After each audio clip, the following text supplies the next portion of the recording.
Coming up today on The Buzz, I'll update you on the situation in Tunisia, find out what killed hundreds of birds in South Dakota, plus what research has found out about how people learn.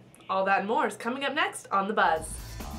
It was a busy weekend for the Wildcats as they hit the diamond, lake, track, and court, hoping to add to the W column. First up, the Baylor Bears were in town this past weekend to take on the Batcats. Blair spoke to students and faculty about what the national intelligence has done and is still doing to protect the country. A hacker managed to get into NASDAQ's computer network multiple times over the past week. Officials say the hacker appears to have looked around but did not access the trade system. The FBI is investigating the breach but says the trail has not led to a specific person or country at this point. The group was at Whitaker Point in Arkansas where Dylan fell to his death. He was 26 years old. Meyer played at K-State from 2002 to 2006, throwing for 12 touchdowns and almost 2,300 yards. Arizona Representative Gabrielle Giffords is recovering from 2 surgeries this weekend after being shot on January 8th. Doctors are not sure how the surgery to repair a fracture near her eye affected her vision. The violations against the Danny and Annie campaign were based on the cost of producing their posters. The planned unit development claims that putting up the hotels won't cause public health, safety, and welfare issues. So far, the City Commission has ruled in favor of the residents. The FBI and police in the United Kingdom have executed over 40 search warrants this week looking for information about recent cyber attacks. A group that calls themselves Anonymous claimed responsibility for the attacks on websites like MasterCard.com, Visa.com, and PayPal. Now that the players have left the field, the Syracuse Orange fans are starting to filter out of Yankee Stadium to continue celebrating their win in the Big Apple. Despite the delays, officials say the pool could be open in mid-June. It looks like a lot of fun. Are you going to try out the surf machine? Not this year. I'll have to try it out when I get back from my summer vacation. I'm going to go back home. But next year I'll definitely have to check it out. It looks like a lot of fun. What about you? I might just have to try that out. It looks like a lot of fun. Definitely. Well, that's all the time we have for today's show. I'm Paul Harris. And I'm Stephanie Carr. See you next time. Hope is 8 days old now. The newborn giraffe named Hope spends most of her time being watched by visitors at the Topeka Zoo. But those aren't the only people keeping an eye on her. We're still very closely monitoring her condition. She's literally on a day-to-day evaluation. Her condition is hyperflex tendons in her rear hooves. It's a birth defect that has been seen in 12 of 40 giraffes this year in North America. These were literally curved back, almost at right angles. Hope is now in her second set of casts that will help straighten her joints. As everything was straightened out, the stress of straightening it out was felt also all the way up here. To relieve that stress, Hope has physical therapy twice a day.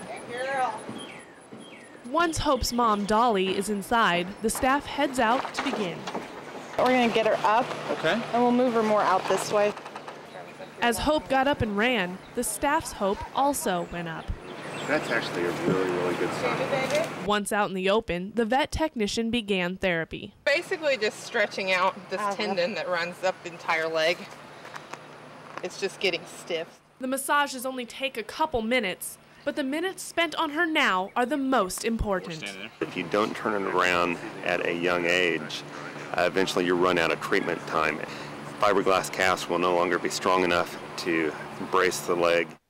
Stephanie Carr, 13 News. Debbie Deberly stopped by Community Blood Center Tuesday to make a donation. She pumps her blood into the machines because she understands how important this gift is.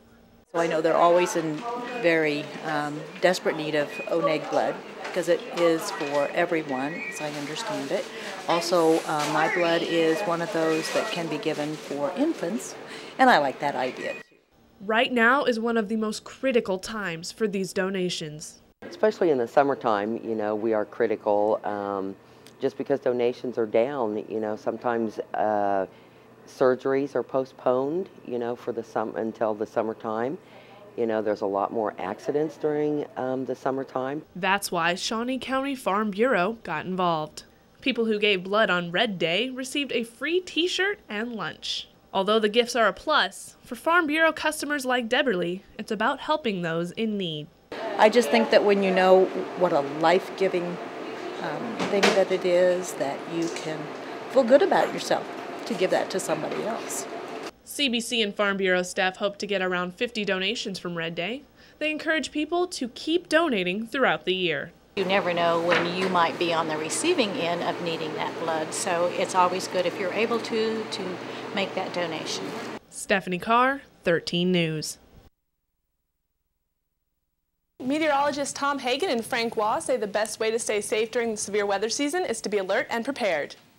When it looks like this outside, this sound could save your life. It's the sound of a weather radio.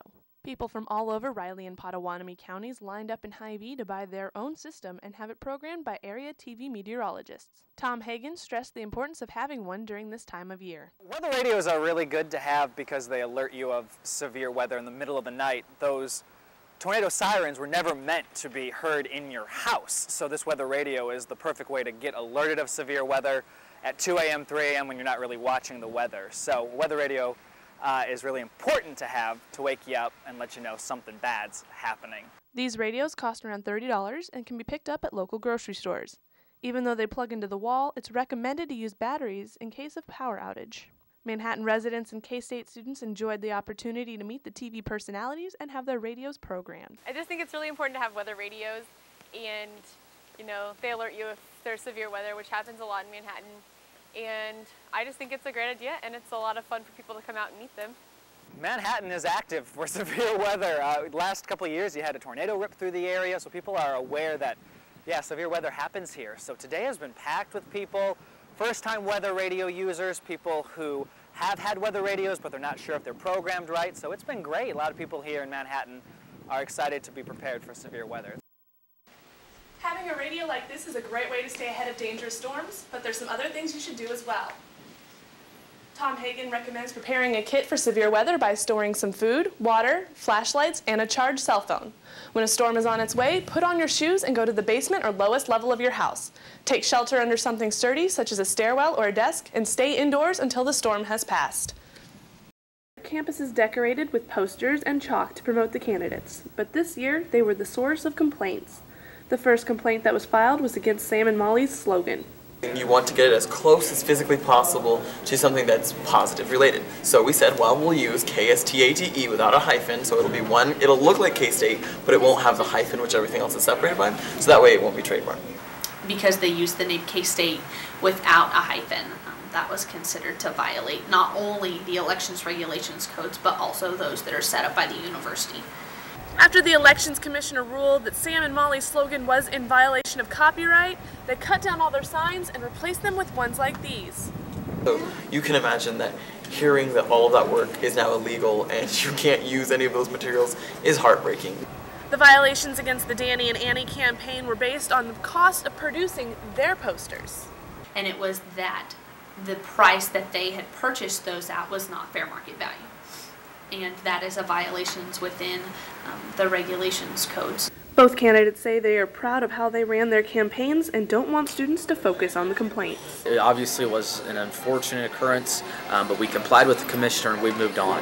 I think the important thing now is that in these critical times, these next few days when we're really looking at the election, that we focus on the issues, we focus on the people who are running, we're focused on what they can do for K-State. From the Student Union, Stephanie Carr, Manhattan Matters.